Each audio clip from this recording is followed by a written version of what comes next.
খোজ কাঢ়িব নোৱাৰে হুইল চেয়াৰখনে সাৰথি তেওঁৰ কিন্তু দুচকুত সপোন লৈ অধ্যয়ন কৰিছে ৰেজাউলে আৰু অৱশেষত সাৰ্থক হ'ল ৰেজাউলৰ সপোন মেট্ৰিকত লাভ কৰিলে 92.16% নম্বৰ হুইল চেয়াৰত বহিয়ে বিদ্যালয়লৈ অহা যোৱা কৰা ৰেজাউলে কঢ়িয়াই আনিছে এতিয়া আশাৰ বতৰা শনিবাৰে ঘোষিত হাইস্কুল শিক্ষান্ত পৰীক্ষাত উজলি ৰেজাউল হক নলবাৰীৰ দন্দিয়া বালাপাৰাৰ ৰেজাউলে লাভ কৰে আটাইকেইটা বিষয়ত লেটাৰ নম্বৰ শাৰীৰিকভাৱে অক্ষম ৰেজাউলৰ এই কৃতিত্ব এতিয়া সুখী পিতৃ-মাতৃ সুখী গাঁওবাসী ভৱিষ্যতে এজন সুচিকিৎসক হোৱাৰ সপোন পুহি ৰাখিছে ৰেজাউলে এইবাৰ হাইস্কুল শিক্ষান্ত পৰীক্ষাত মই চামতা উচ্চতৰ মাধ্যমিক বিদ্যালয়ৰ পৰা উত্তীৰ্ণ হ'বলৈ সক্ষম হৈছোঁ মোৰ পাৰ্চেণ্টেজ 92.16%ৰে উত্তীৰ্ণ হ'বলৈ সক্ষম হৈছোঁ মই এজন শাৰীৰিকভাৱে সক্ষম মই মানে খোজকাঢ়িব নোৱাৰোঁ ইয়াত গাড়ীৰে অহা যোৱা কৰোঁ ই ৰিক্সাত তুলি দিয়ে মা দেউতাই তাত গৈ পালে আৰু বন্ধুবৰ্গই হওক বা তাৰ স্কুলৰ খুৰা বা সিহঁতে দাঙি লৈ যায় গাড়ীৰ পৰা ক্লাছৰুমলৈ তাত সেনেকৈ আৰু অহা যোৱা কৰিছোঁ আজি এই ৰিজাল্টটোত বহুত সুখী হ'ব হৈছোঁ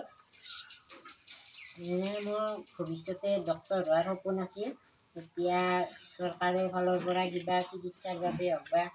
কিবা সহায় হ'লে আৰু ভাল হয় আৰু এই যি নম্বৰ পাইছে তাৰ কাৰণে মই সুখী হৈছোঁ কিন্তু ইপিনে আৰু মোৰ মানে আৰ্থিক দৈন্যতাৰ কাৰণে তেওঁ যি পঢ়াৰ কাৰণে মোৰ বিশেষ ধৰণৰ অসুবিধা হৈছে তাৰ উপৰিও ল'ৰাজন শাৰীৰিকভাৱে সক্ষম 80% তেওঁ শাৰীৰিকভাৱে সক্ষম সেইপিনে ময়ো শাৰীৰিকভাৱে সক্ষম মোৰো কি ভৰি এখন মানে এক্সিডেণ্ট হৈ গ'লে বাতি লগোৱা আৰু বুলিবই নোৱাৰোঁ বা অলপ বুলিলেও একো মানে কাম বন কৰিব নোৱাৰোঁ সেয়েহে তেওঁৰ পঢ়াৰ কাৰণে শিক্ষামন্ত্ৰী মানে মুখ্যমন্ত্ৰীলৈ আবেদন জনালোঁ তেওঁলোকে যাতে বিশেষ ধৰণৰ সহায় কৰে ৰেজাউলৰ সপোন পূৰণৰ বাবে এতিয়া বিচাৰিছে মুখ্যমন্ত্ৰী হিমন্ত বিশ্ব শৰ্মাৰ সহায় ঘাট প্ৰতিঘাত নেওচি ৰেজাউল আগুৱাই যাওক আমাৰ ফালৰ পৰা ৰেজাউললৈ থাকিল শুভেচ্ছা নলবাৰীৰ পৰা চন্দন শৰ্মাৰ ৰিপৰ্ট NB নিউজ